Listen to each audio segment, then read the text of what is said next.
Have you ever stopped to think how a simple encounter in the silence of a dirt road could change two lives forever? Imagine the sun blazing down on the Oklahoma prairie, the wind kicking up that red dust, and then a body lying still on the ground beside a barbed wire fence. It was a young man, strong, his face smeared with blood and grime, barely clinging to life. But the real shock wasn't finding him.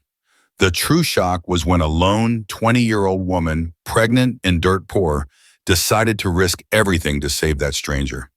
She couldn't have known that simple act of kindness would change her destiny forever, and that what he did for her later would leave their entire community stunned. The widow's daughter. You need to know who this woman was to understand the power of what was coming.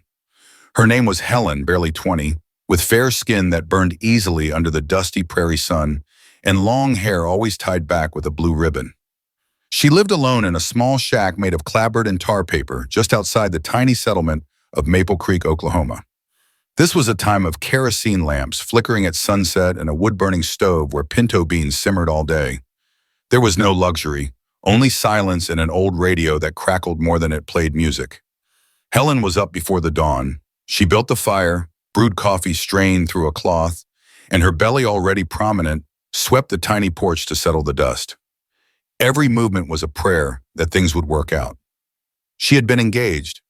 Yes, Willard, the young man who ran the hardware store in town, swore he'd marry her, promised a future, and then vanished the day he found out she was pregnant. No note, no explanation. He just left her with a paralyzing fear of doors slamming and people pointing fingers. "Helen, honey, you can't live like this, all alone." That was Miss Dorothy, the older neighbor, calling over the fence with a slice of cornbread. "I can, Miss Dorothy. I just can't give up," Helen would reply, wiping her hands on her apron. In town, the owner of the general store knew her struggle. "Put it on the book, Mr. Peterson. I'll pay when my sewing earns something." "I got you, Helen. Grab the salt or sugar. You're good for it." "You're honest," Mr. Peterson would say.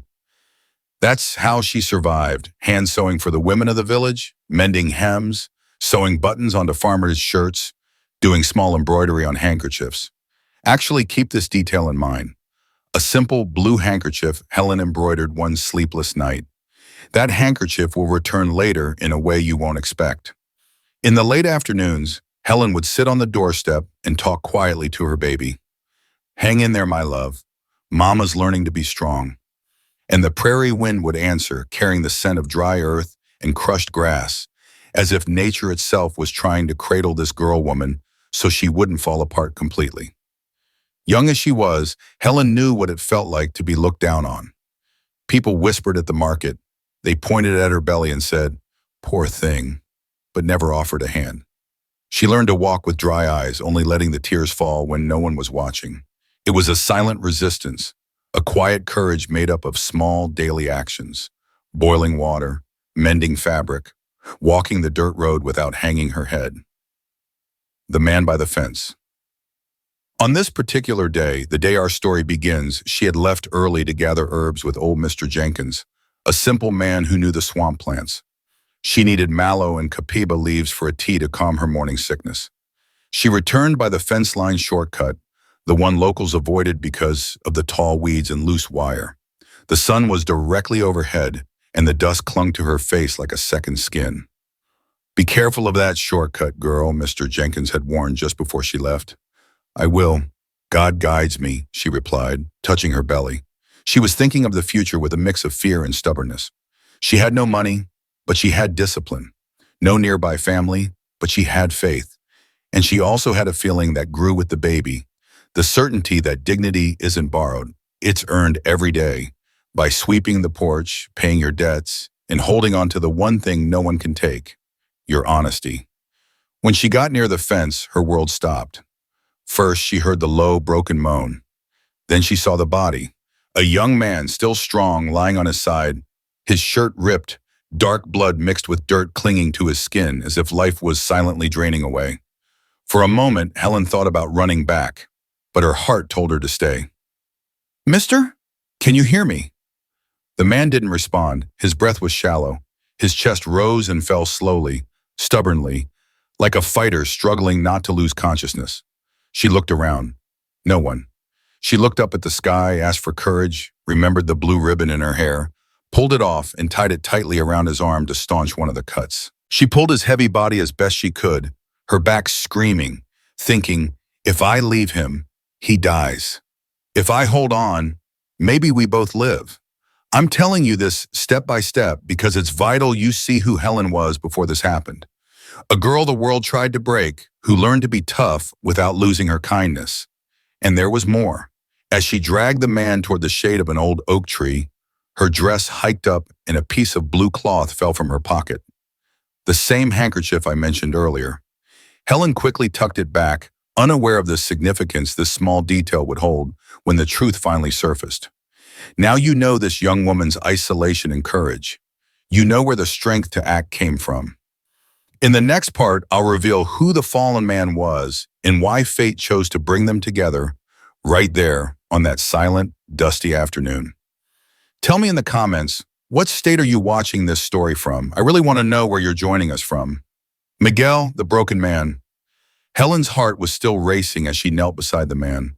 The red dust stuck to his skin, mixed with the dark blood from his forehead and shoulder. He was a stranger, yes, but not just anyone. As she wiped his face with the blue handkerchief, she recognized him. She'd seen that face from afar at the county fair years ago.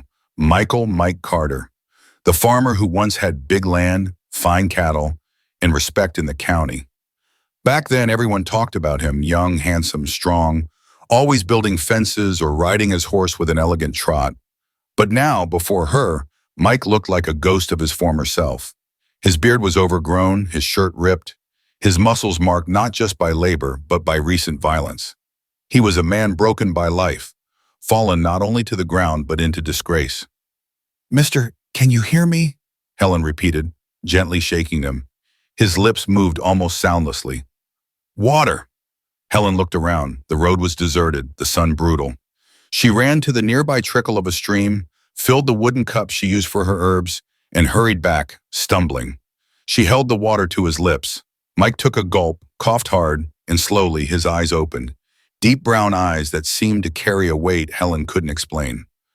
Who are you?" he mumbled. "I'm Helen. I live nearby. You need help. You're badly hurt." He tried to sit up but groaned in pain and fell back. "I can't stay. They'll come back." "Who?" He closed his eyes without answering. Helen took a deep breath. Fear squeezed her chest, but her belly reminded her she wasn't alone. The baby shifted, as if asking for strength. She made a decision. She would take this man home, no matter what. She dragged Mike with sheer effort, her arms shaking, her back burning. His body was heavy, but her determination was heavier. Every foot felt like an eternity. Dust stuck to her sweaty face, her dress snagged on branches, but she didn't stop. When she finally reached the door of her simple cabin, she propped Mike onto a wooden chair. He was breathing heavily, his eyes half closed. Helen grabbed an enamel basin, filled it with water heated on the wood stove, and began to wash his wounds. "You shouldn't be helping me," he said, his voice low, like a confession. "If I don't help, you'll die, and I don't want blood on my porch," she countered, trying to mask her compassion with firmness. That night, as the wind whistled through the gaps in the wall, Helen watched his labored sleep by the light of the kerosene lamp. He breathed heavily, but he breathed. Every painful moan seemed to echo inside her. She didn't know why, but something in her heart told her this meeting was no accident. Outside, the crickets sang, and the moon illuminated the deserted road. Silent fate had begun to weave two lives marked by pain, without either of them realizing it. Helen didn't know it, but the man she had just saved would be the key to changing her story. But along with him would come secrets, pursuit, and choices that would make her heart bleed even more before finding peace. The price of dignity that night seemed endless. The wind howled through the gaps in Helen's small shack, and the lamp barely lit the narrow room. Mike's body lay on the makeshift bed of boards and a worn mattress. Helen, exhausted, stayed steadfastly by his side. Her 5-month belly made movement difficult, but her eyes never left the man fighting fever and pain. She dipped a cloth in warm water, wiped his cuts, and murmured as if to herself, "I don't know who you really are, but if God puts you on my path, I won't let you die in front of me." Mike opened his eyes for a moment, his vision blurry. He strained to speak. You shouldn't waste your time on me. Helen held his hand firmly, cold and trembling. Who are you to decide that? I've already lost plenty. I won't lose the chance to save someone too. The days that followed were a struggle. Helen rose early to fetch water from the well, boiled it on the wood stove, and prepared herbal teas she'd learned from Mr. Jenkins. She cleaned his wounds, changed the bloodied cloths, and endured the whispers of neighbors who passed by and saw an unknown man staying at her home. Look there, the abandoned girl already found another one, she overheard two women gossiping by the fence one day.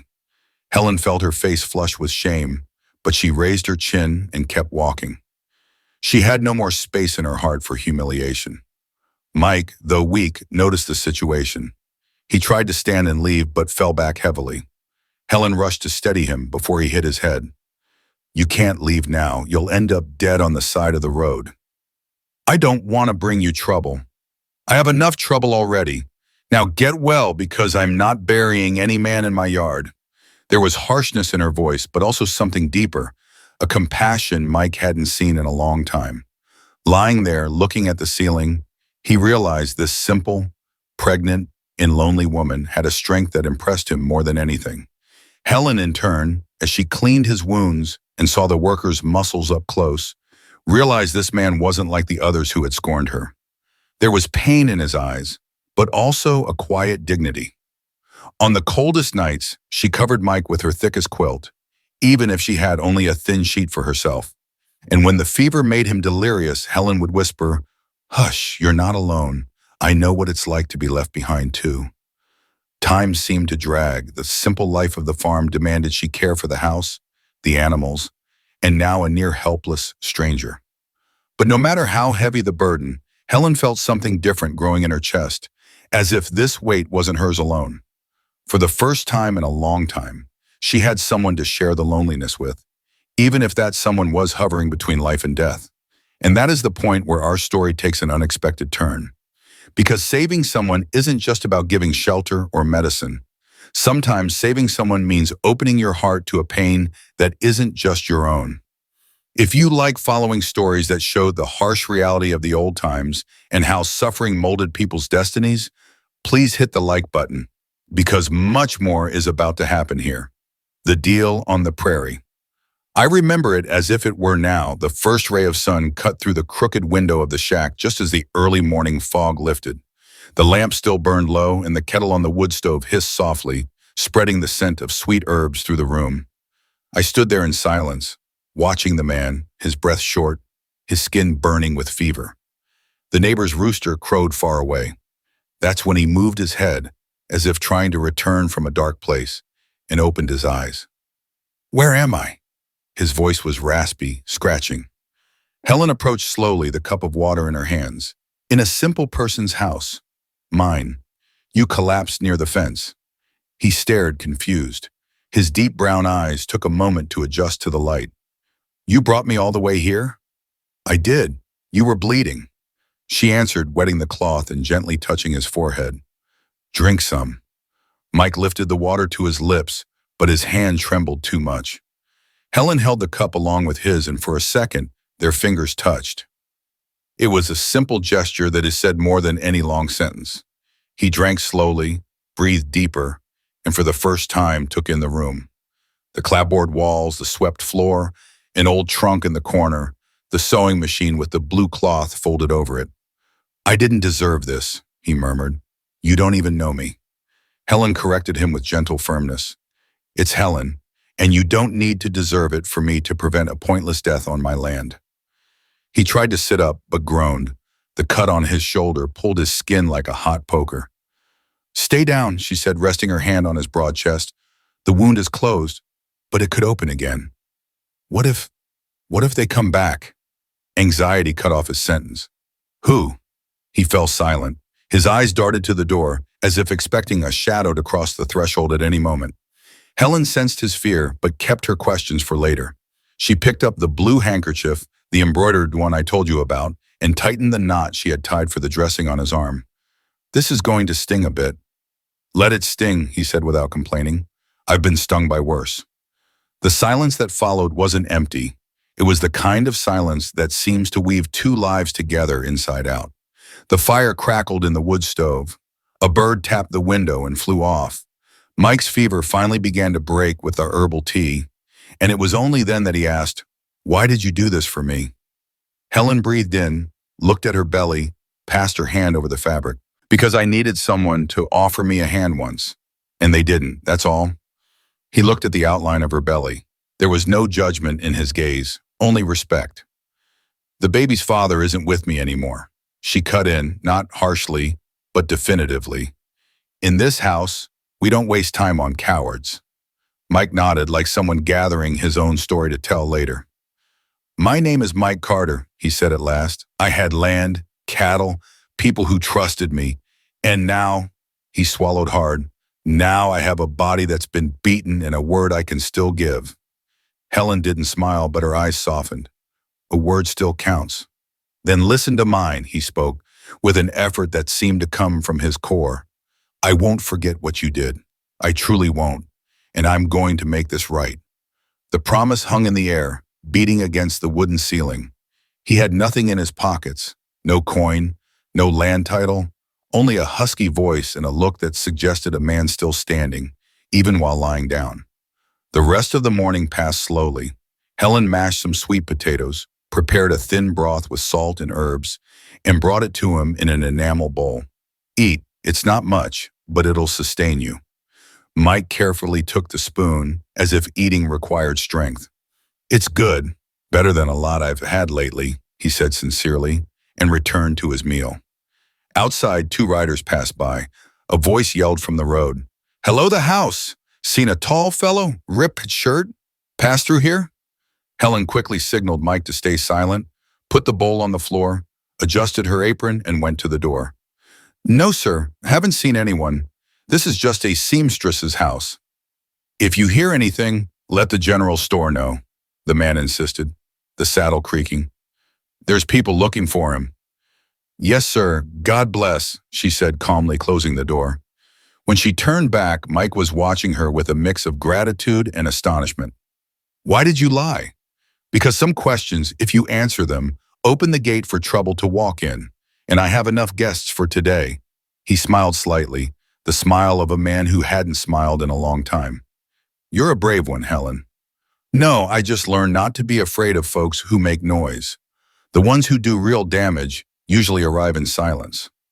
Mike stared at the ceiling, deep in thought, then touched the blue handkerchief tied to his arm and paused his fingers on the simple embroidery. "It's nice. Who made it?"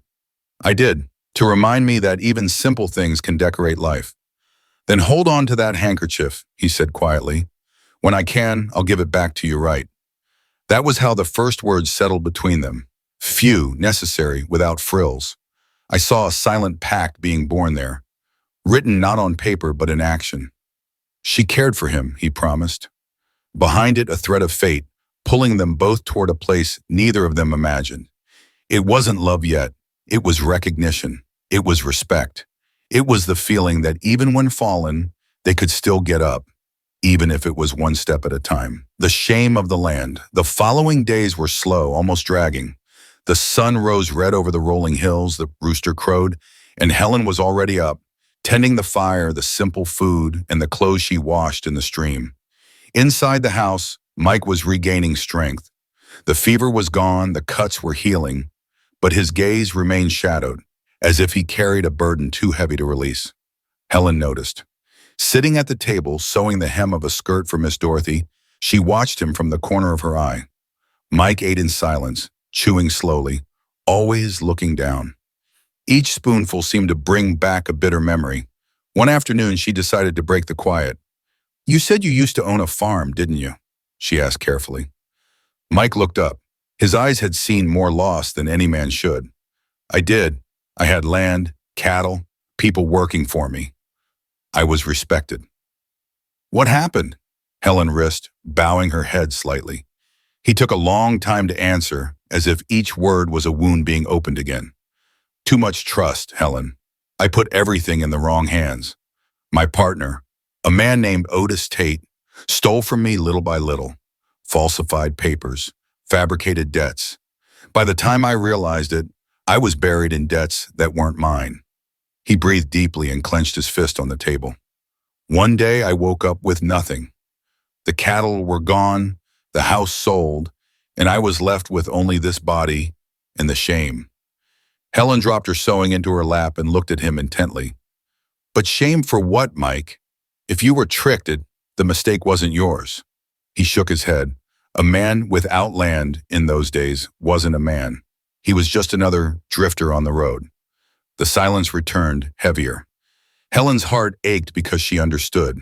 In that era, a person's worth was indeed measured by what they owned. The size of the farm, the number of cattle, the fences that enclosed their life. Those who had nothing were forgotten. Mike stood up with difficulty, went to the door, and stared at the dirt road. And it wasn't just the land I lost, Helen. I also lost faith in men. The same ones who slapped me on the back now hunt me like a dog. Were they the ones who left you in that state near the fence? Helen asked firmly. Otis's thugs. They want me gone for good.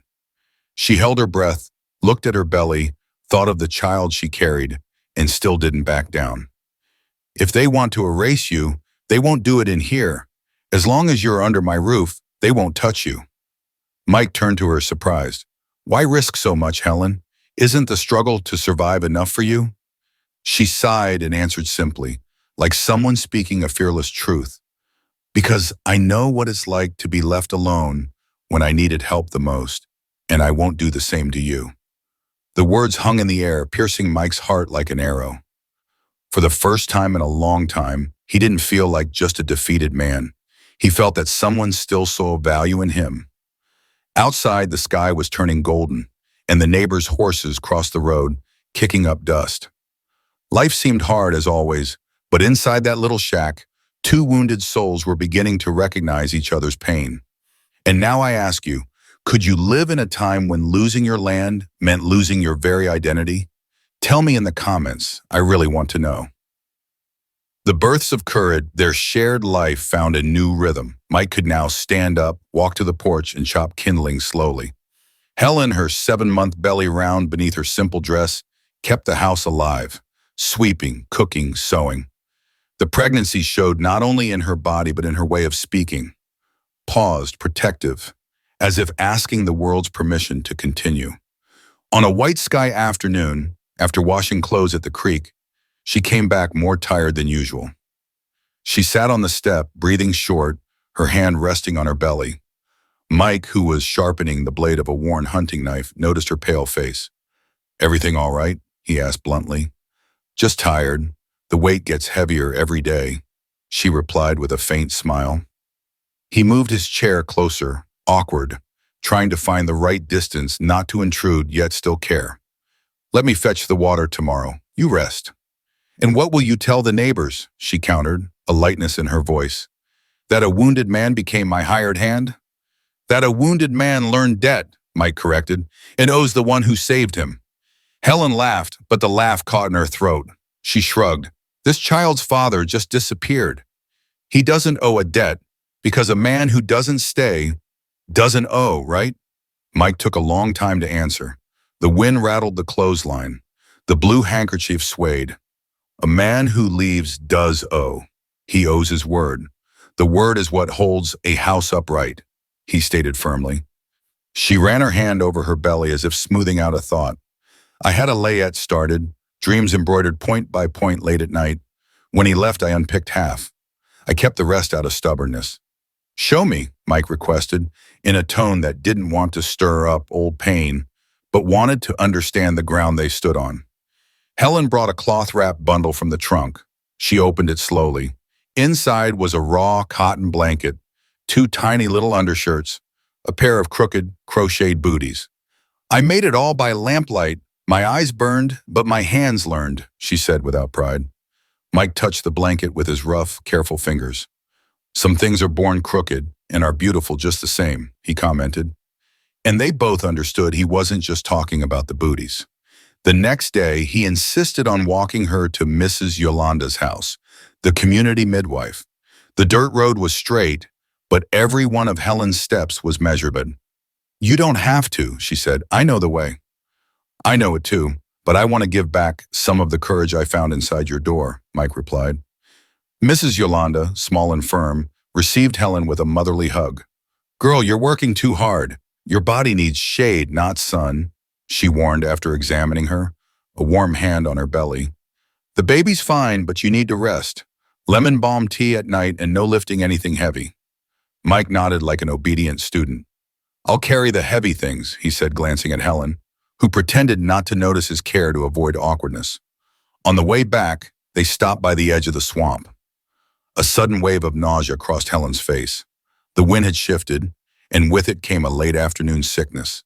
Mike steadied her without too much touching. Slowly, breathe. Look at the horizon, not the ground, he instructed calmly.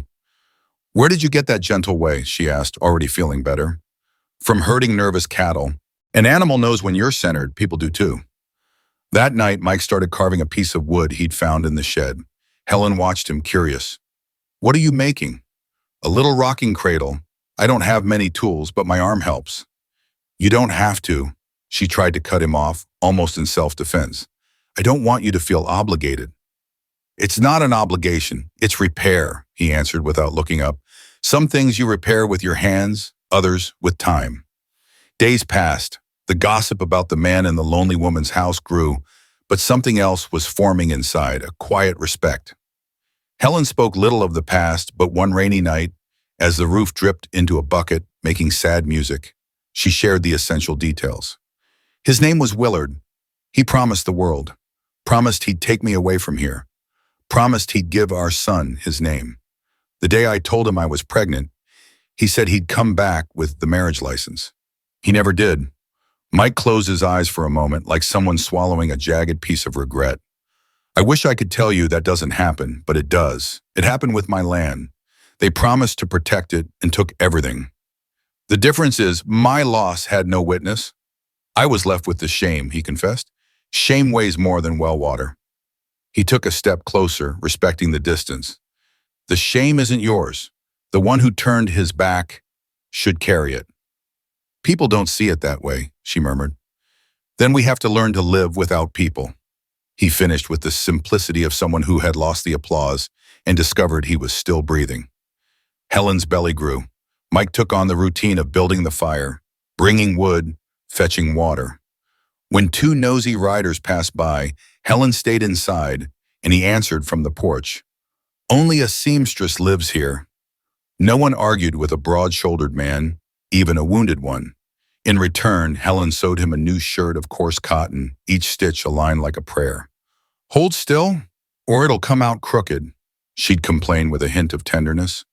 I'm already crooked. The shirt just follows along, he'd joke, earning a quick smile from her. One morning, a sharp pain pulled at Helen's back. It wasn't time, but her body warned her she needed rest. Mike ran to Mrs. Yolanda's, returned with herbal medicine and the instructions: bed rest, pillows under her legs, no effort. He spent the day by her side, measuring time by the broken clock on the wall. You don't need to sit there like a sentinel, she said, embarrassed. I've stood sentinel for cattle, for fences, for nothing. Today I stand for something worthwhile, he replied. And it was in that simple sentence that the house seemed to gain an extra room. That afternoon, when the pain subsided, Helen fell asleep on her side. Mike watched her hand resting on her belly. He whispered without her hearing, "Come on out, little one. There's an arm here to lift you."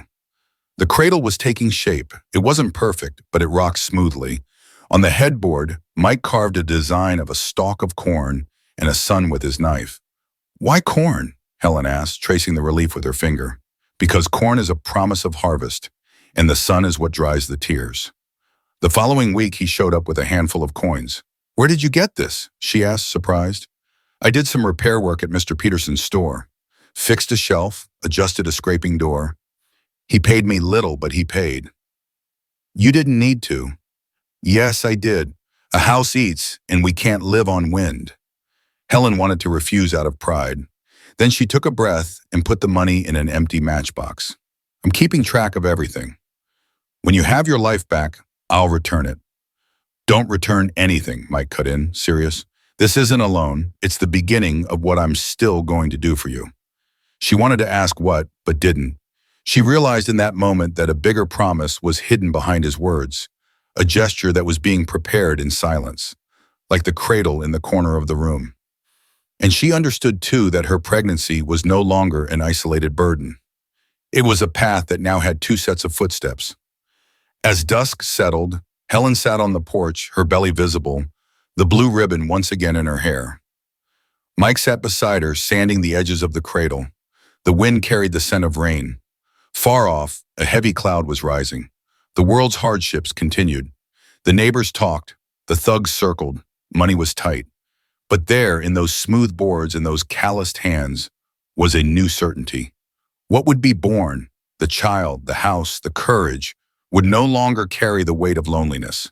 And without Helen noticing, Mike adjusted the handkerchief on his wrist, as if marking a private commitment to himself. The coarse embroidery rubbed against his scarred skin. He looked at the window, the bed, the cradle being built, and kept the decision tucked in his heart. A decision that, when brought to light, would change everything. It would hurt before it healed, but a path was already drawn. The siege of gossip. I'd always say, in a small town, gossip travels faster than the river, and that's how it was in Maple Creek. As soon as the dust settled after the rain, the neighbors' eyes began to weigh heavily on Helen's door. First came the whispers at the well, then the sharp comments at Mr. Peterson's store. Finally, Sunday church became a silent courtroom. On the morning when everything tightened, Helen left early with a basket of finished sewing. Her belly was prominent under her dress, 7 months in 1 week. I watched her go, like a guard watches someone he cares for, knowing the road to town would be harder than the midday sun. Mike stayed, knife in hand, sharpening the cradle, but his face was focused on the road. At the general store, Mr. Peterson adjusted his glasses and spoke quietly. "Helen, daughter, I'm still keeping your book, but people are complaining." "Complaining about what?" she asked gently, maintaining her composure. "They say you're a hideout, that a man in trouble is sleeping in your front room." Helen breathed through her nose, holding her temper. "I serve coffee and kindness. The rest is invention." In the line for sugar, Mrs. Davis, who loved carrying news from house to house, didn't miss her chance. "In my day, a decent girl didn't shelter a stranger, especially when pregnant." Helen turned calmly. "In my day, Mrs. Davis, a decent girl didn't leave anyone to die on the road." The words hung in the air and no one replied, but the news traveled faster than a saddled horse. That afternoon, Sheriff Arledge knocked on the door, hat in hand, a sideways look in his eye. "Good afternoon. I'm looking for a tall fellow, broad shoulders, answers to the name Mike Carter." Helen adjusted the ribbon in her hair, keeping her voice steady. "I tend to sewing and pregnancy here. Do you need a hem fixed or a cup of tea?" The sheriff cleared his throat, annoyed. "I want respect for the law. They say he's stirring up trouble at the store." "They say a lot of things. What he stirred up was shelves, a door, and the roof. The trouble came with thugs and cowardice." The man looked Helen up and down, saw the belly, and didn't press the issue. "If you hear anything, come find me and watch yourself. A family woman's place isn't in the middle of a fight. A family woman's place is where she's the owner of her own ground, Sheriff." She ended the conversation and closed the door with the delicacy of someone who knows hot iron is best handled with a damp cloth. When Mike returned from the yard, he found Helen sitting, hands in her lap, her face too calm for a woman who wasn't calm. "They came?" he asked. "They came to ask," I answered. "I can leave tonight," he offered. "My legs can take it. I'll sleep in the woods. I'll settle my life far from here." Helen raised her eyes. "My house isn't a shelter for a coward who turns his back on himself. You're not running from me, Mike. You're running from your shame." He felt the just blow of the word, the kind only the truth can deliver. "If I stay, I bring more danger to your door." "Danger is not keeping your word. Stay and work. We'll face it." Their unspoken agreement now had a visible thread. Mike started leaving very early, before people woke up, to fetch wood from further away and sell a few bundles in the village. What he earned, they hid in the clay pot under the orange tree. Helen, in turn, delivered orders to the houses that still respected her. Mrs. Yolanda, Mr. Hayes the blacksmith, Mrs. Albright the teacher. Where the door was closed, she didn't knock twice. But the siege tightened. Otis Tate, the former partner, heard from his thugs that Mike hadn't vanished. He sent a veiled message through a drunk man's mouth. "He who gives water drinks with him, And that's how the water began to run dry. The neighbor's well was shut off. The store refused credit without a reason. When the world wants to bring you to your knees, it first messes with your plate and your cup. One afternoon, under a leaden sky, two men came down the road and went straight to the general store. They left with a malicious lie ready. They swore they saw Mike stealing tools from Mr. Peterson's shed. It was a lie, but a lie with an audience quickly becomes the truth. When Mike showed up to deliver the bundles of wood, the owner, torn between gratitude and fear, spoke harshly, "You better not come back here for a few days. They're watching me." Mike nodded, showing no emotion. "I understand, and I understand even more that I don't take what isn't mine," he said, lowering his gaze, hands open, empty. Hearing what happened, Helen grabbed the Bible, took the note from the clay pot, and added one word, honor. She put it back, like someone recording the minutes of a family meeting. "We'll be hungry, Mike, but I'd rather have an empty plate than a soiled name. I've already carried a soiled name for something I didn't do." "I won't carry it twice," he responded, catching his breath. The following nights brought visits of heavy silence. They occasionally heard a distant trotting, a short whistle, a sign of the watch. Mike slept with his boots by his makeshift bed, the knife in his hand, not for violence, but as a statement. There's someone standing guard here. Helen, when fear crept up her throat, thought of the baby and counted to 50, slowly, as Mrs. Yolanda had taught her. The tears, when they came, were dry and silent. The blow landed where it hurt most, her work. Mrs. Davis canceled an order for 3 finished skirts. Mr. Hayes delayed the payment for mending his pants. Mrs. Albright, embarrassed, closed her window one evening. "Helen, dear, the inspector came from the big city, said it's illegal to hire a seamstress without a license. I have to hold your pieces for a few days." Helen smiled without showing her teeth. "You hold on to them. I'll hold on here too. God doesn't rush, nor does he delay. He simply arrives." That's when Mike made a hard decision. He sold his pocket watch, his father's only keepsake, to buy a sack of cornmeal and another of beans. He came back late, his clothes damp with dew, his face grim, and placed the sacks on the kitchen floor. "Where did you get this?" Helen asked, suspicious of the miracle. "I worked 3 days mending the fence on Mr. Ellis's farm. I was paid with sweat and with the watch. Your father's watch. His time already taught me what I needed to know. Now it's our time that needs to eat," he said. And the word "our" entered the house without asking permission, finding its place next to the newly sanded cradle. The same week the envy intensified. Someone threw rocks at the roof at night, breaking 2 shingles. Helen woke up terrified. Mike climbed up in the dark and covered the hole with a board and canvas. In the morning, she found the piece of rock inside the bucket. On it, a chalk mark, a crooked X. "They want us to leave," Helen said, her voice small. "They want it, but we won't go," Mike replied with a new, almost serene calm. "I still have things to do with you." I know that hearing this, you feel the same mix of emotions I did. Warmth for them because there was so much sorrow in that house, but also a beautiful resilience, made up of every small refusal to accept humiliation. Every shingle replaced, every meal shared, every coin buried in the clay pot. The neighborhood's judgment didn't separate them. On the contrary, it pushed them closer, like tying 2 logs together to cross a strong current. And without anyone realizing it, not even them, the blue handkerchief that had stopped Mike's blood began to stop something else. The old urge to give up. Later, when the truth comes, and it comes heavy, painful, and salvific all at once, the village will have to learn how to speak their names without spitting. For now, this is what remains. The door closed early, the cradle smelling of wood, the Bible keeping short words, and the firm steps of 2 adults who chose to lose the applause to avoid losing themselves. The map of the lie. I saw a decision born in the corner of that simple house, a decision that wasn't voiced, but seen in a look. After the neighborhood siege, Mike was different. It wasn't just his body healing. It was his soul planting its feet firmly on the ground. He started waking before the first rooster, dressed and ready, as if headed somewhere he couldn't talk about. And every night before blowing out the lamp, He'd look at the cradle he carved in the blue handkerchief folded on the chair. There, without words, he made a silent vow.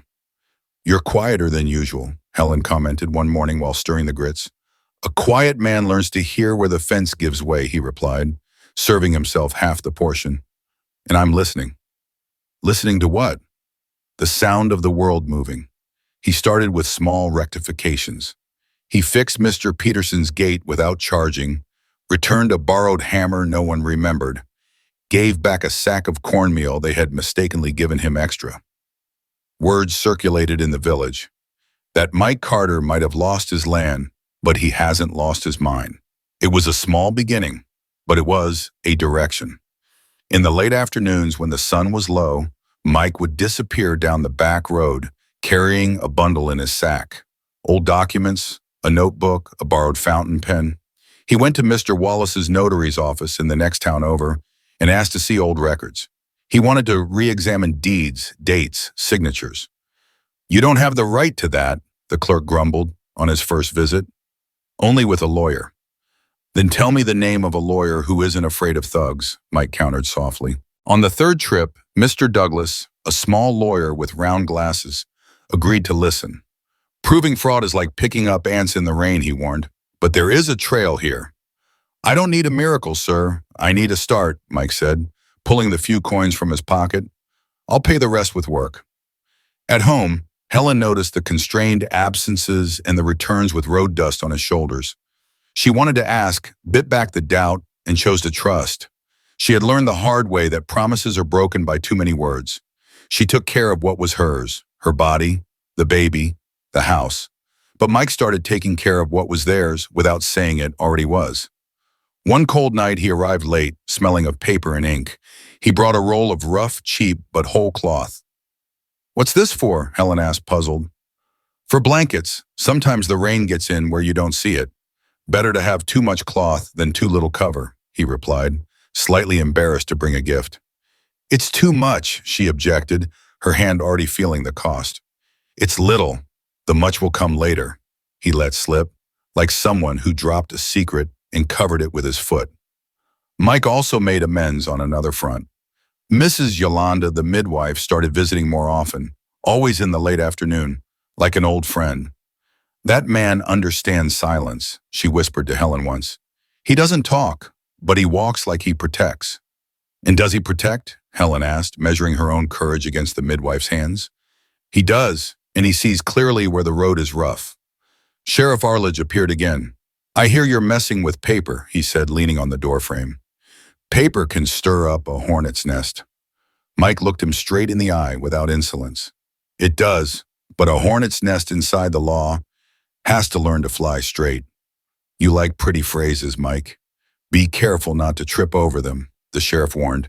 "I trip over rocks, not words," he ended, and the man left without another word. That week, Otis's thugs circled again. 2 short whistles cut through the yard at night. Mike stood up, put his ear to the wind, and didn't light a lamp. He waited. The shadow passed. The house breathed. In the morning, Helen found a rag of a shirt caught in the barbed wire fence. "They'll be back," she whispered.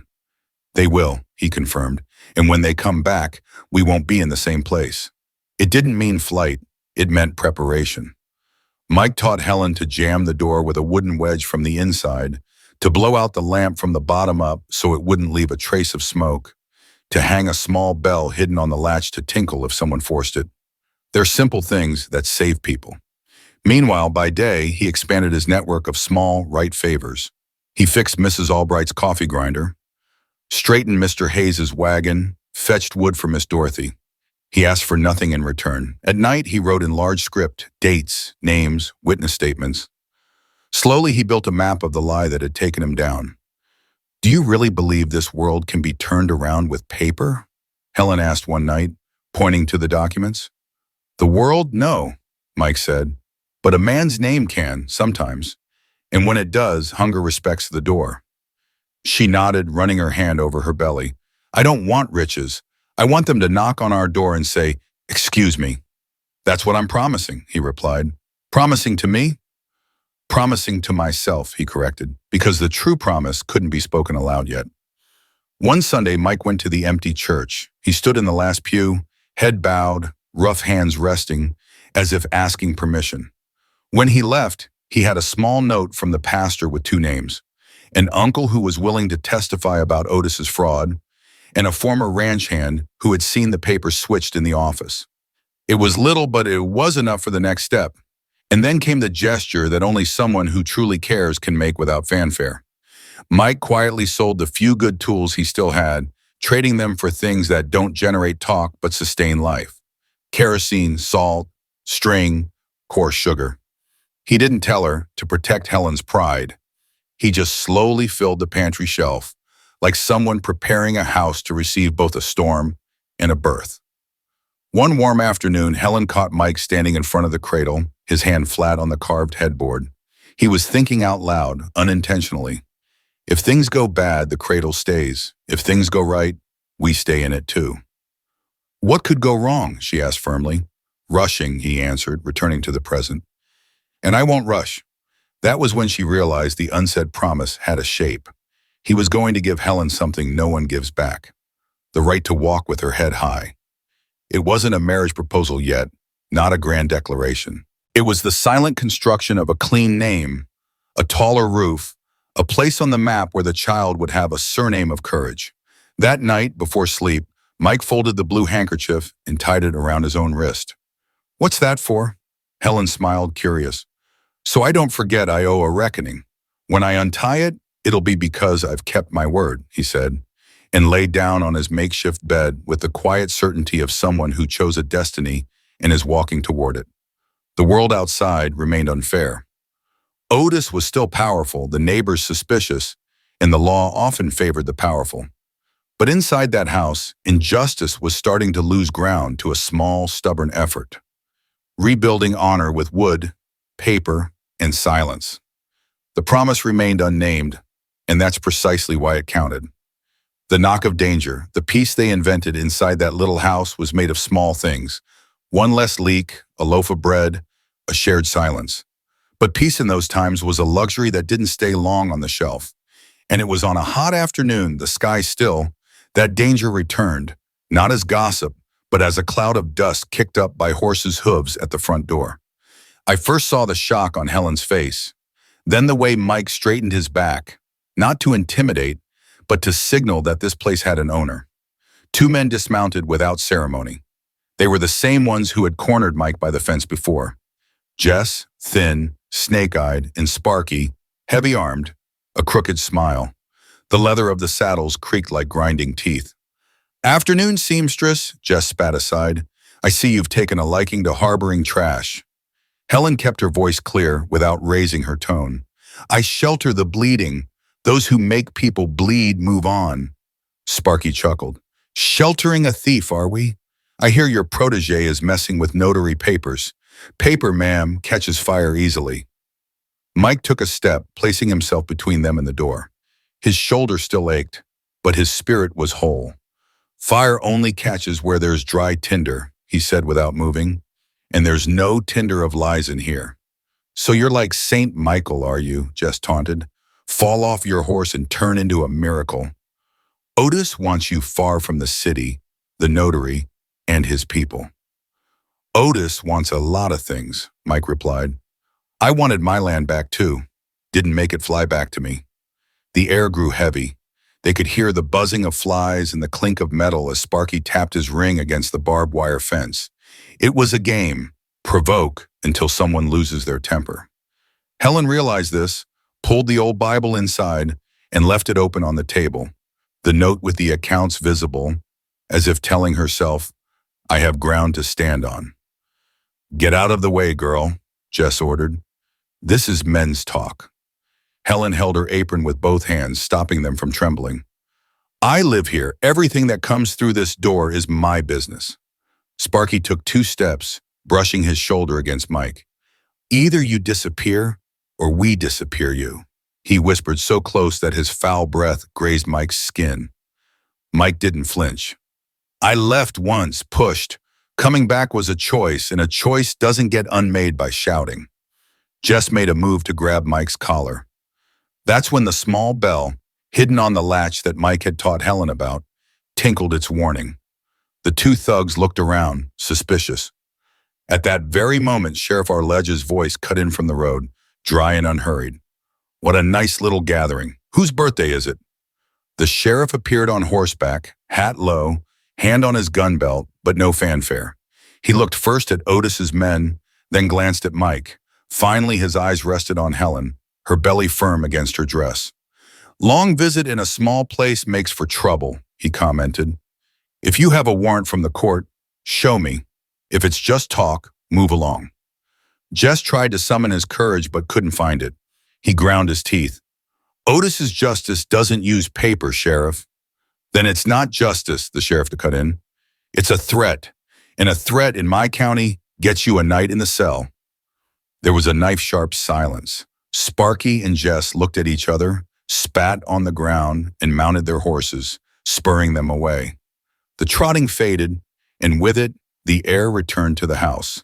Helen released the breath she'd been holding since the first afternoon. Mike opened and closed his hands, confirming his body was still there. "Thank you," he said to the sheriff curtly. Arledge dismounted, wiping the sweat from his neck. "Don't thank me," he replied. "Today I showed up on time. Tomorrow I might not. The man you're poking has the money to buy the town clock. Stay alert." Helen nodded. "We are alert. You know there was never trouble here until trouble came knocking." "I know," the sheriff agreed. He looked at Mike, his gaze neither kind nor hateful. "And you, young man, if you're going to poke, use a long stick and keep a witness by your side." When he left, the silence brought no relief. It brought responsibility. Mike closed the door with the wooden wedge he'd installed. Then he sat on the edge of the makeshift bed and ran his hand over his forehead. "They'll be back," he said, not with fear, but as a weather forecast. "They will," Helen agreed, "and we'll be standing." That night, Mike didn't sleep. He spread the papers from the notary on the table, the lamp covered by the crooked cloth cover he'd sewn. His handwriting was large, like a man who dealt more with cattle brands than ink, but his logic was like an engineer's. Arrows, dates, names. "Here," he explained, pulling Helen near without moving her from her place. "Sale registered 3 days before the supposed notarization. Here, a debt made with receipts for cattle that were no longer in the pasture. And here, the notary's signature." "It's different," Helen finished, surprised by her own sharp eye. "The letter R is different, see?" Mike smiled with gratitude. "That's what I needed to be sure of." The next day, he went to the city with Mr. Douglas. He returned only after dark, the dust stuck in his beard, but with a new word in his pocket: restraining order. A big word that, translated, meant a chance to stop Otis from tampering with the papers again while the truth was uncovered. "Is this worth anything?" Helen asked, looking at the seal. "It's worth what our courage can sustain," Mike replied, "but it's ground to stand on." The news of the legal action traveled faster than any previous gossip. Otis received a message and sent one back, this time without an intermediary. As dusk fell, a small fire started in the dry grass at the edge of the property. Not to burn the house, but to burn their courage. It was a warning, and warnings back then came lit. Mike ran with a bucket and wet cloth. Helen, though pregnant, threw water from inside in streams, her body bent, her belly protected by her arms. The fire licked, hissed, and died. The smell of smoke entered the walls like a tattoo. "They want us to know they can do it," Helen said without crying. "And I want them to know we know how to put it out," Mike replied, throwing the last bucket. After the scare, the house gained another custom, taking turns sleeping. One night, Mike watched while Helen slept. The next, Helen watched until the first light, sitting with her hand on her belly and the other on the blue handkerchief, which she now kept near her pillow. The handkerchief became a code. When fear grazed her, she squeezed it, remembering that this piece of cloth had stopped blood and would stop something bigger. The Saturday market came. Mike, against his will, walked Helen to the store. He wanted to walk beside her so people would learn to measure their words, as he put it. On the way, they crossed paths with Mrs. Davis. This time she lowered her eyes. Mr. Peterson returned the denied credit. "No one here talks about what they didn't see anymore. I saw you fix my roof. A roof is a commitment." Mike acknowledged him with a curt nod. Helen bought salt, kerosene, and cornmeal, paid for with coins from the pot. The sound of the coins on the counter sounded like a church bell, announcing that this house existed. On the way back, on the shortcut by the fence, they noticed the final message of the day, a brown envelope stuck on the wire with a thorn. Inside, a single paper, a last warning, unsigned, lacking the courage to sign. Mike put the paper in his pocket, crushed between the stitching and his skin. "The final warning is ours," he said calmly, "and I haven't given it yet." The threat had returned, clearer, closer, but with it had also returned the certainty that what is built within won't collapse with a gust of wind. The house smelled of smoke, yes. Fear whispered, yes. But while fear whispered, the cradle was ready. The Bible held dates, the lawyer refined arguments, and the blue handkerchief subtly marked a pulse, a commitment that would soon be paid with interest of dignity. No one there was fooled about the future. They knew it would hurt before it healed, but the pain this time was on the right side. And when pain chooses correctly, it becomes a road. The love that started with the cold. I always say there are pains that separate and pains that sow. Theirs sowed. After the fire in the grass and the brown envelope with the last warning, Helen's house smelled of smoke and vigilance. It was the kind of time when you learn to speak quietly, walk slowly, and not waste a candle. Mike circled the yard as if measuring the ground to build an invisible wall. Helen, at 8 months, breathed short but firm, hands on her belly, as if guarding a warm secret.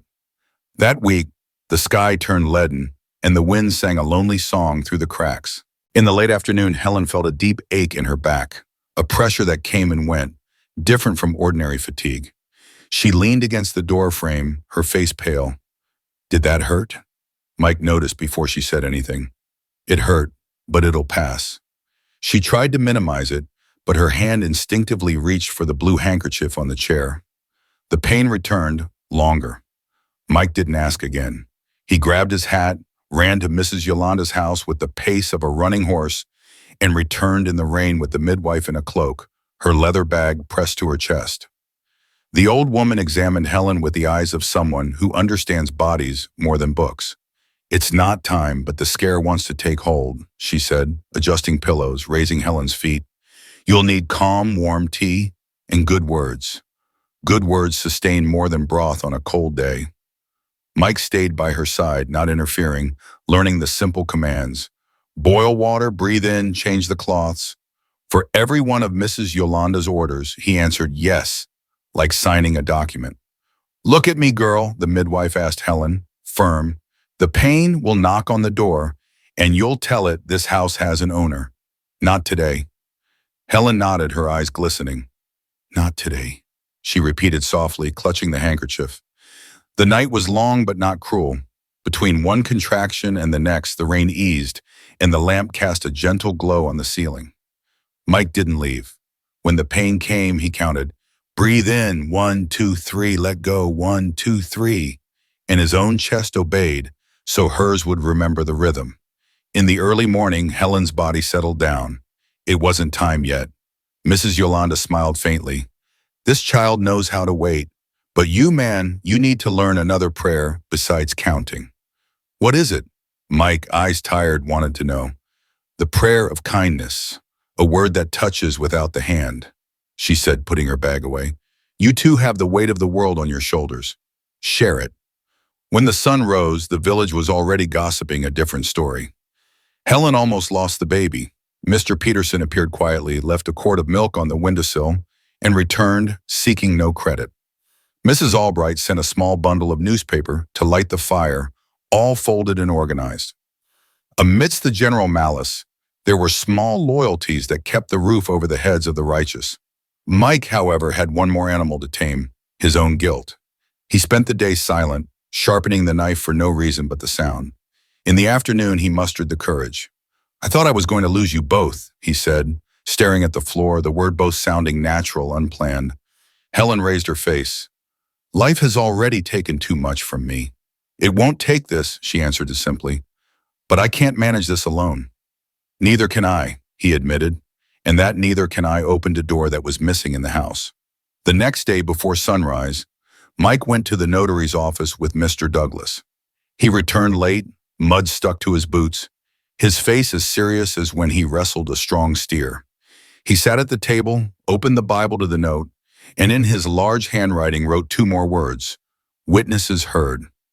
"We move forward," he said. "And them?" Helen asked, knowing who he spoke of. "They'll try to stall, but there are people watching, and those who watch will eventually speak." Money was tight, food had to be stretched. It is in these moments that suffering chooses sides. Some houses crumble. Theirs, curiously, became firmer. As night fell, Helen stirred the pot of cornmeal mush, and Mike carefully grated the corn next to her, like someone handling something sacred. They spoke softly, their exchanges short. "Would last until Friday. I'll trade eggs for it with Miss Dorothy.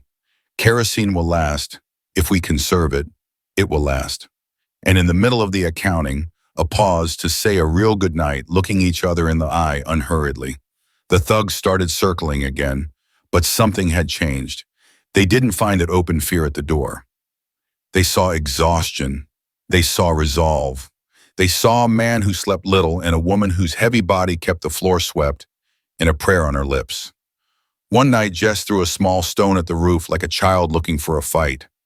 Mike came out, not with a knife, but with his voice. "If you're a man, clap and say your name. If it's a message, tie it to the post. If it's cowardice, the wind will take it." The stone didn't return.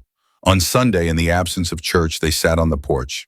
The cradle was finished, smooth, smelling of new wood. Mike ran his hand over the carving of the corn and sun. "You know I wasn't made for pretty words," he said without preamble. "I was made for hard work and stubbornness. But some things the arm can't handle and stubbornness can't solve." "What?" Helen asked with a tired smile. "Naming what we feel," he answered, his ears burning with good shame. "I feel respect for you. I feel a desire not to leave when the sun rises. I feel anger at those who point fingers at you. I feel—" He paused like he had found a fence too high to climb. Helen, who knew how to deal with fences, finished for him in the only way possible. "Feel it. We'll give it a name when it's ready." And she rested her hand on his, small, light, but whole. That night, Helen's pains didn't return. Her body had understood the midwife's message. Fear, however, didn't retire. It learned to sleep sitting up, just like them. And so, in this rhythm of fear and care, suffering stopped being a wild thing and became a tool. It smoothed out pride, sharpened attention, showed each one where the other ached. Mike untied the blue handkerchief from his wrist and tied it to the headboard of the cradle. Helen was puzzled. "You're removing your marker?" "No, I'm changing its place. A promise that only stays on the Hoyan washes off with about a bath. A promise on the cradle wakes up every day," he explained. Before blowing out the lamp, Helen spoke without looking at him, the way someone speaks because it's the time to speak. "If one day they ask what brought us together, don't say it was love right away. Say it was the cold. We moved closer so we wouldn't freeze to death. The rest came later." Mike swallowed the tear that threatened to be born. "I'll say it, and I'll say it loud." That's how the suffering that had been a burden became a plank running from one wall to the other. They crossed the night over it, no longer sinking. When the day dawned, the court case had advanced a paragraph. The belly had calmed down a bit, and the house, despite the marks, seemed bigger. There was future stacked in the corners, folded cloth, saved seeds, stamped paper, and a courage shared like bread. The journey for the name. That morning the sun rose white, with no promise of rain. The house smelled of cold wood smoke and lemon balm tea. I saw Mike wake up differently. The same strong body, the same shoulders still remembering the pain.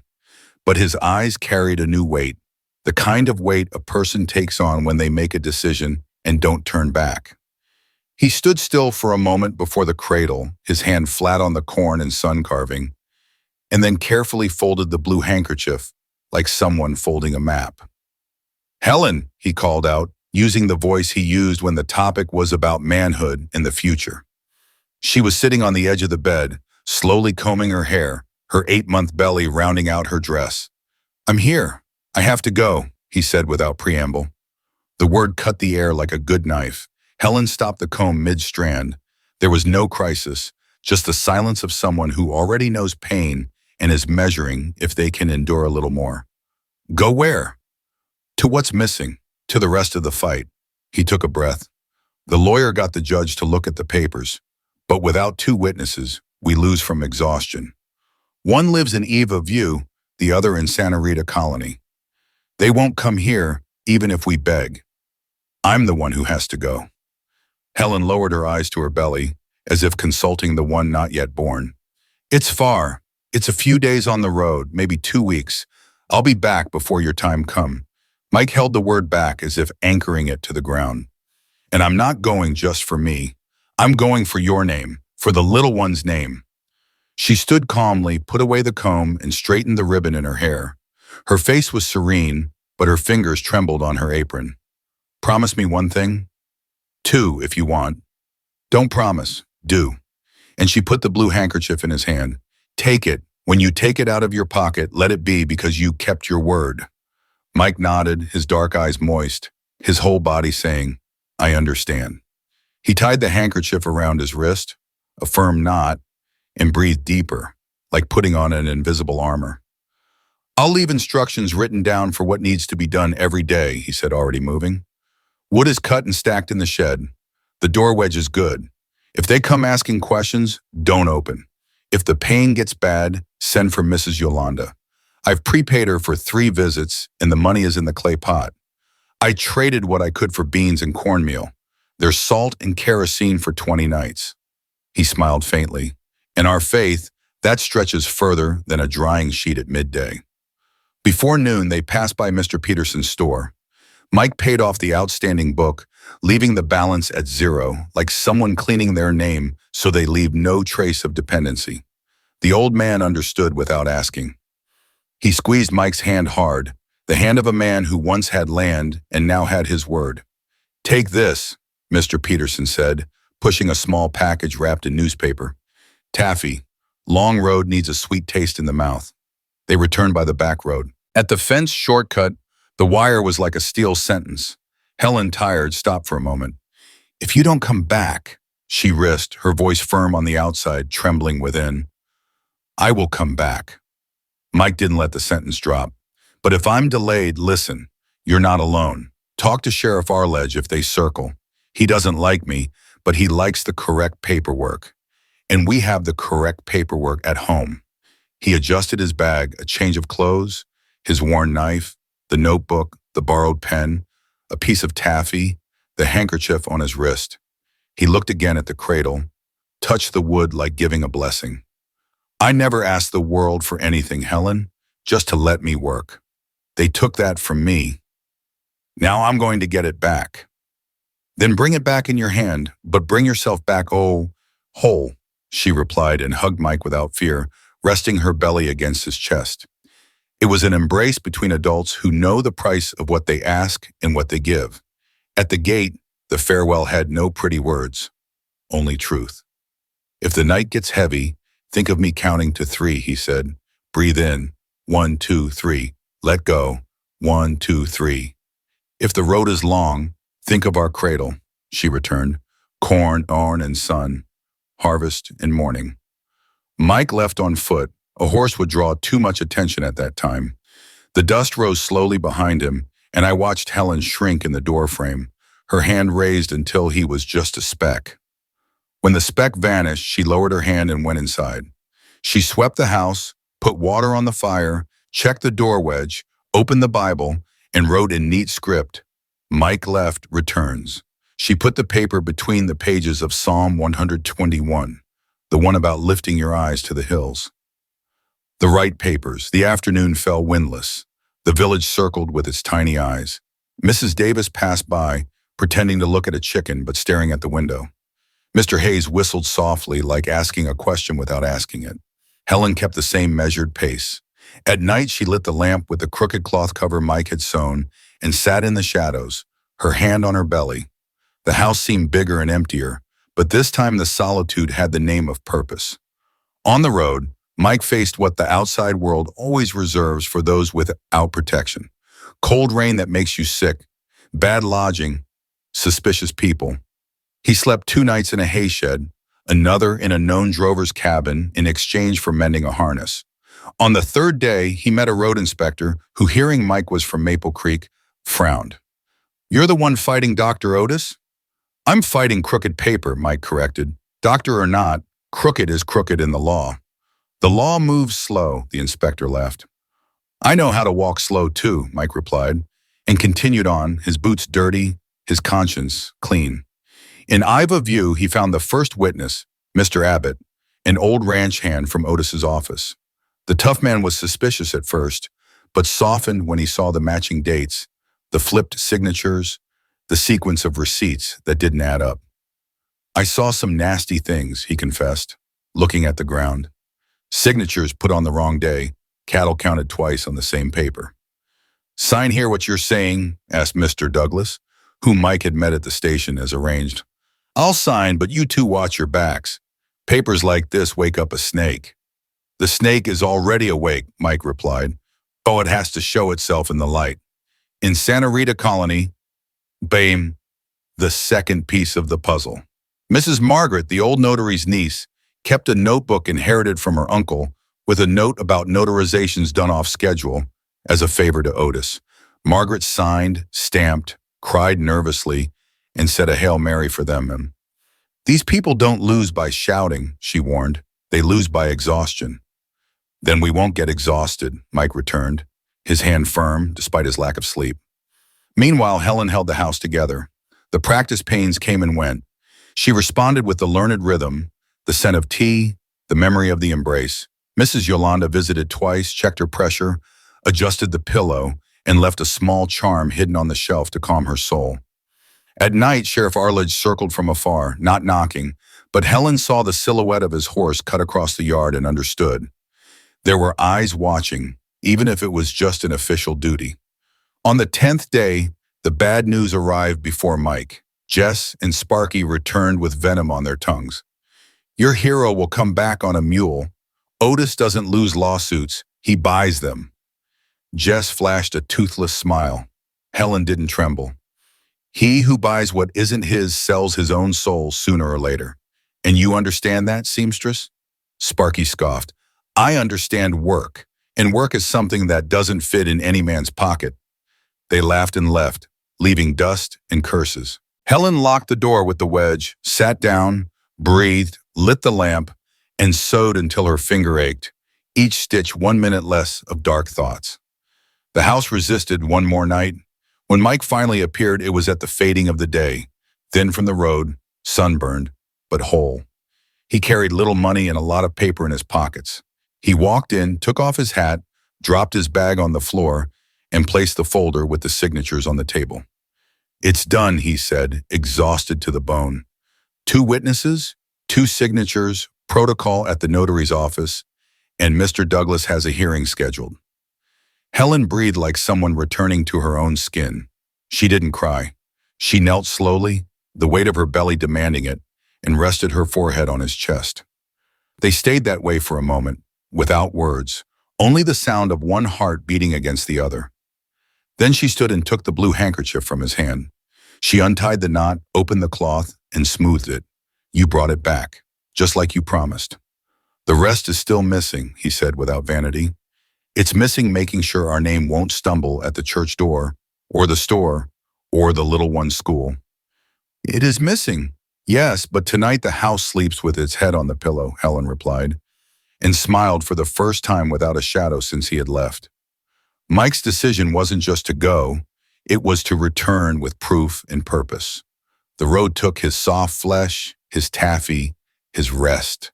In return, it brought the 2 pieces missing to dismantle Otis's lie. And without saying it, he brought something else and left it hanging in the air, like lighting a candle without showing your hand. A grand gesture prepared for when the child entered the world. A gesture that didn't fit in a spoken promise or a bought gift. It fit in their life, and their life was about to turn a page, with pain and with light. A son, a name, and a deed. The night fell thick, moonless. The real pain arrived. It wasn't a bodily shock. It was the labor of birth. Helen braced her hands on the edge of the bed, her face sweating, her breath short. I saw Mike right the world with two simple actions. He lit the lamp with the cloth cover he himself had sewn and sent a rushed message for Mrs. Yolanda. Within minutes, the midwife entered, firm, like someone who has seen life open the door in small houses many times. It's going to hurt, and it's going to pass, Yolanda said, adjusting pillows. You command, the pain obeys. I'm here. Mike spoke and stayed. He didn't touch her more than necessary, but he lent her the rhythm of his own chest. Breathe in, 1, 2, 3, let go, 1, 2, 3. Outside, however, another birth was being prepared, the birth of justice. The sound of hooves came first, then the short whistle. Jess and Sparky emerged from the shadows with two more men, the smell of whiskey on their breath. They pounded on the door with their fists. Open up, seamstress, Jess shouted. The doctor sent us to collect the paper and the man today. Mike jammed the wedge into the door and spoke from inside, his voice clear, untrembling. There is a woman in labor here. If you are men, come back during the day. If you are cowards, try now. Coward will be you when the house collapses, Sparky growled. The lamp shook on the wall. Helen clenched the sheet, her body in labor. That's when a different rhythm of hoofbeats answered from the road. Sheriff Arledge appeared with two deputies, and behind them, a small man in round glasses and a rumpled suit. Mr. Douglas.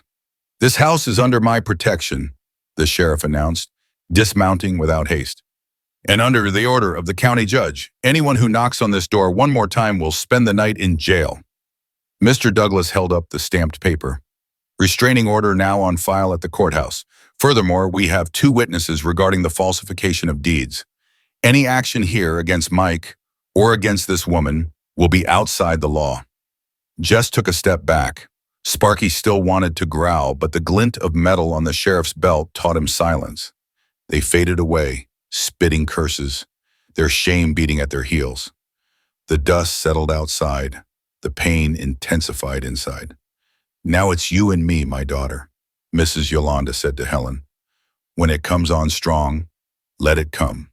When you tire, lean on his chest. Mike held Helen's hand with the care of someone holding a small bird, and it was so, between contractions, that he pulled a wad of crumpled, road-sweated papers from his pocket and put them on the table next to the open Bible. The seal shone in the yellow light. I needed to tell you first, but the world didn't give me time, he whispered. I went after what they took from me. I reached the judge's pen where my strength couldn't reach. But the most important part isn't in the government's paper. It's in the paper I made. Helen, between waves of pain, tried to understand. What paper, Mike? He opened the brown envelope and pulled out a simple document, notarized, the handwriting large and crooked, but whole. I declare of my own free will that all land that may be restored in the lawsuit under my name will, in the same act, pass to the name of Helen and for the registration of the child born in this house with the surname she chooses.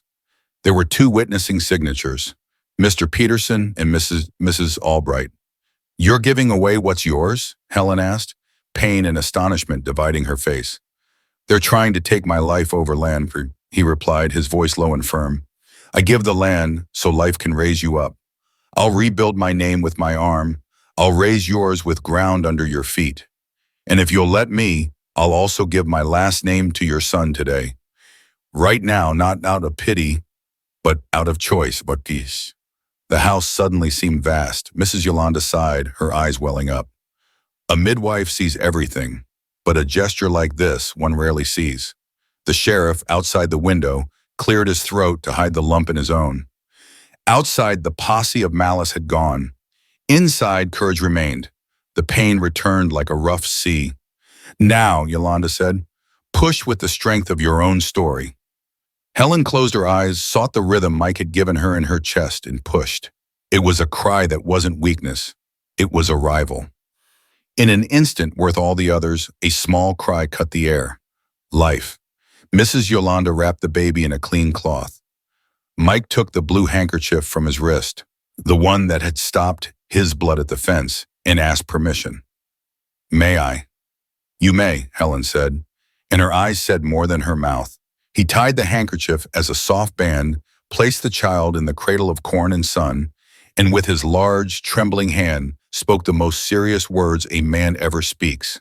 I receive you as my son, and I receive your mother as my wife, not by paper yet. That paper will sign by day, but by destiny. Mr. Douglas, still at the door, held up another sheet. I prepared the Declaration of Acknowledgement. The law permits it. If you both sign, I'll register it tomorrow morning. Mike took the pen. His calloused hand was heavy, but firm. He wrote his own name like someone setting a fence post in hard ground. He passed the pen to Helen. She took a breath, looked at the baby, looked at the man, and signed.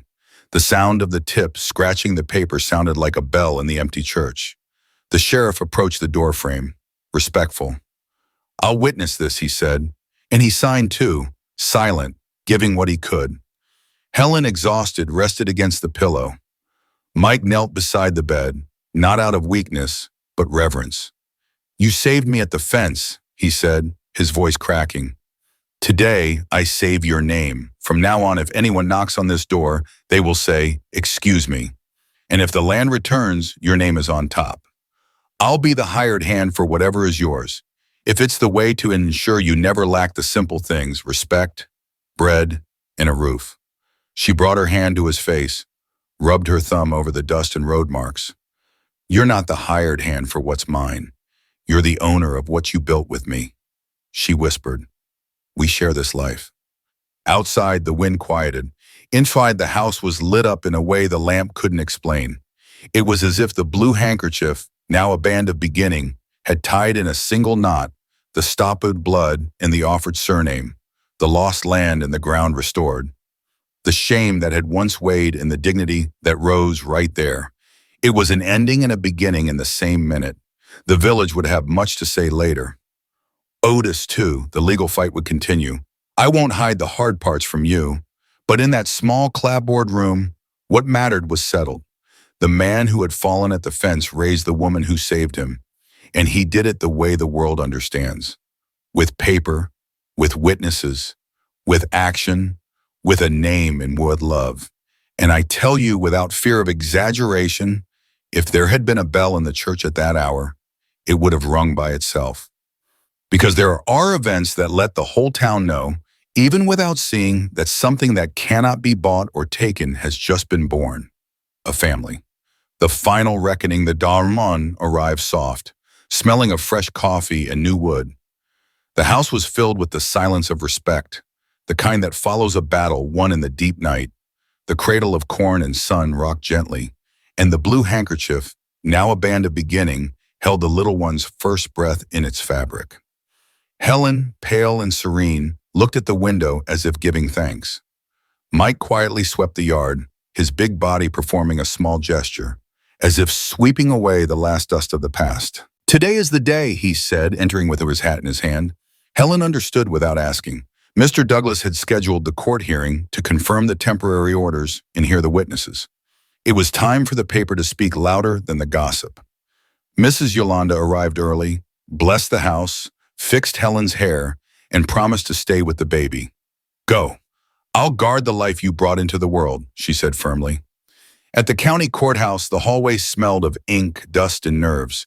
Mr. Abbott and Mrs. Margaret waited on a wooden bench, hands clenched, their courage simple. Sheriff Arledge appeared in uniform, standing straight, and greeted Mike with a nod that was worth more than a conversation. Otis Tate entered surrounded by suits and perfume, his arrogance too big for his coat pocket. The hearing began. The judge shuffled papers, cleared his throat, and asked for order. Mr. Douglas spoke like a tailor, without flash, with strong stitches. He showed dates, signatures, the old notary's notebook, the receipt for cattle double counted, the crooked stamp. Mr. Abbott confirmed what he saw. Mrs. Margaret read the note inherited from her uncle. The sheriff reported the circling and the warnings at Helen's door. When they called Mike, he stood without rushing. The floor felt firm beneath his worn boots. Do you have anything to say? The judge asked. I do, Your Honor. I lost my land because of crooked paper.